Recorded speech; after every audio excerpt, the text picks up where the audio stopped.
BamaInsider.com is where you read Andrew Bowen, see his videos. He's been covering Alabama recruiting forever, 18-plus years, if not longer, and he is with us now on the Pepsi Hotline. Andrew, what's up, man? How are you? How you guys doing? Doing great. Thanks a lot. Let's start with the most recent story. Robert Woodyard is a Williamson linebacker. He has been committed to Alabama. As you point out, though, Alabama did no in-home visit. He hasn't been on campus in a while, and he did sign with Auburn today. You say that wasn't a huge surprise to anyone involved in this. Yeah, not really. I mean, if you read BamaInsider.com or any of the Alabama sites, this was kind of something that we've been expecting for a while.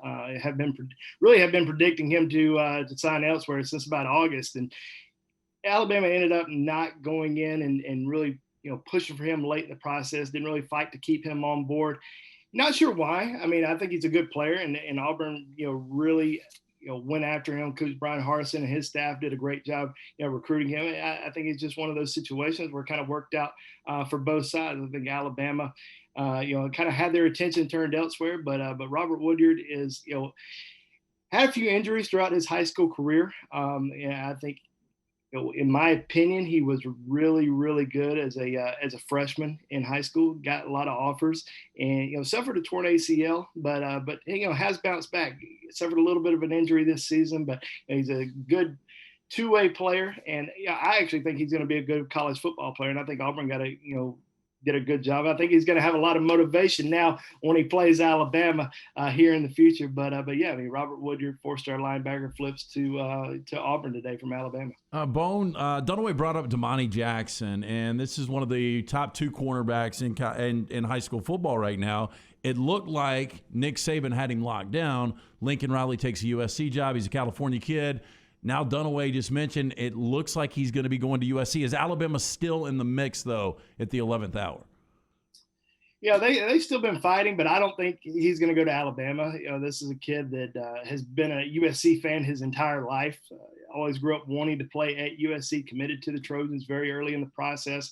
But as we saw with the coaching change, decided to reopen things. Took a visit to Alabama in November. He had actually spent 3 days in Tuscaloosa back in July, so it wasn't his first trip to Alabama in November. And then all of a sudden, Alabama got in the race. They were in the race from the get-go with him, and maintained a strong relationship with him throughout the process. And I think he was just really looking to see who was going to be that next head coach. And obviously USC hit a home run there with Lincoln Riley, and visited USC a couple times over the course of the last couple weeks. Raleek Brown, who is one of the top athletes in the country from his same high school, flipped from Oklahoma to USC. CJ Williams is one of the top receivers in the country, recently decommitted from Notre Dame. Looks like he's probably going to go to USC. Those are two of his teammates, two of his best friends, and I don't think it was their decision that's going to lead him to USC. I just think with the new coaching hire, big impact, always wanted to play for USC. I think that's going to be the case come Friday. Andrew Bones with us on the Pepsi Hotline. I flip on the Rivals site this morning when I'm waking up, and they have the flip watch going, Bone, on your site there, and a couple of Alabama names there, a four-star wide receiver, Aaron Anderson, and four-star tight end, Jaleel Skinner. I think Anderson went on and picked Bama. Am I right about that? Tell me about him, and then what about the big tight end Skinner? Is he going to be Bama or Miami later on, you think? Yeah, with Aaron Anderson, there was a late push from LSU. He's a former LSU commitment. Was committed to LSU for a long time, but he visited Alabama 4 or 5 times, even when he was an LSU commitment. So there was always a lot of interest there in Alabama. He ends up committing to Alabama back in, I think it was late October, around Halloween, around Coach Saban's birthday. So Alabama got a big commitment there, but Brian Kelly and his staff really went after him. I mean, he's one of the top players in the country, but he's right there in New Orleans. And Brian Kelly and new associate head coach Frank Wilson, who's a legend down in the New Orleans area, really started going after him and really started pressing hard. And I think there were some late discussions there. And they were really talking to LSU and really weighing their options.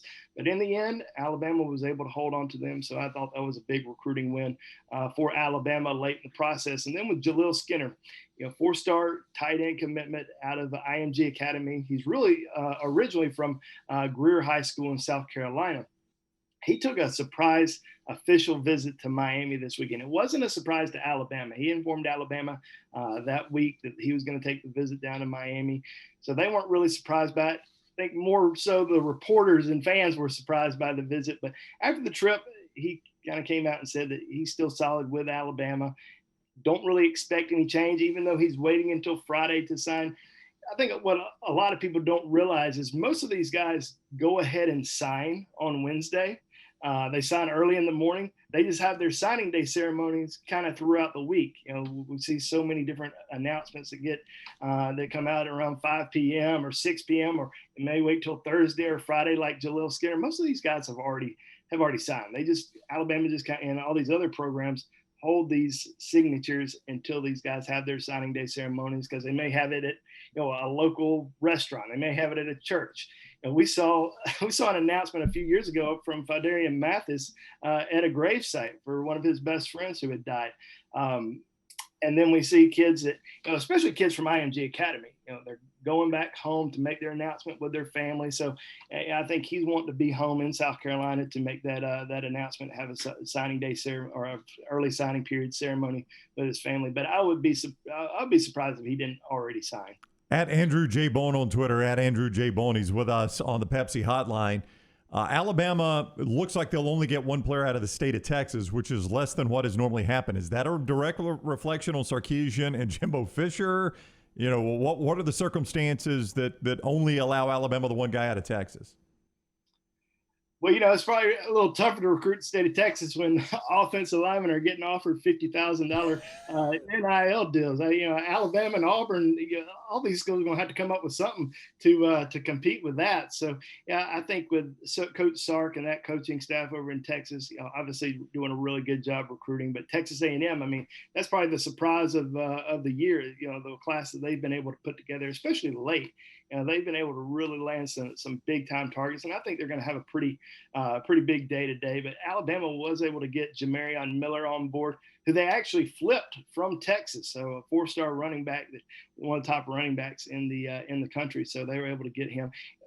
A lot of these different programs, whether it's Georgia, getting Kirby Smart a few years ago, Mario Cristobal going down to Miami, Texas getting Sark and Jimbo Fisher out at Texas A&M. They're going to be able to really lock down their areas. But I don't think Alabama's going to back down. They're going to continue to recruit. We've seen what Alabama's been able to do in Louisiana, even after Ed Orgeron won a national championship 2 years ago. They're not going to just stop recruiting these areas. They're going to continue to try to recruit these areas hard. They may not get all the guys that they're accustomed to getting, but they're still going to get a prospect or two from these areas each year. But we know with Alabama, they recruit at a national level in terms of they're going to recruit the state of California, they're going to recruit South Florida, they're going to recruit the Northeast, and they're going to go kind of all over the country for top recruits. It seems like yesterday we were talking about Bryce Young signing with Alabama, and now the guy just won a Heisman Trophy. Ty Simpson, does he seem to have the making of the next great Alabama quarterback? Yeah, you think so. I think he's got the moxie. He's already planning on going down to Alabama this week to start practicing with the team. He's a coach's son. His father, Jason, is the head coach at UT Martin. He just won a state championship. Ty did last week and won Mr. Football in Tennessee. I think he's a great player. He's a dynamic football player where he can beat you with his arm or his legs. I think he's got a great chance to really come in and learn under Bryce Young. I think that's great. I talked to Ty last night, and he said, who else gets the chance to go in and learn under a Heisman Trophy winner once they get to campus? So I think that's going to be pretty good for him. I think he's got a chance to really develop into a special player. But I certainly think he's got the talent. He's got a little bit more speed than Mac Jones, but he reminds me a lot of Mac coming out of high school. Just his character and the way he kind of holds himself, and I think he's a smart football player, and definitely somebody that I think Alabama fans are really excited about today. And I think has a chance to really be a spectacular player here in the future. All right, BamaInsider.com is where you go for the info. BamaInsider.com, at Andrew J. Bone on Twitter, and Rivals.com for the national stuff there. Andrew, thank you for the time, man. Enjoy the rest of the day. All right, guys. Have a good one. All right, buddy. Thank you. Andrew Bone with us on the Pepsi Hotline.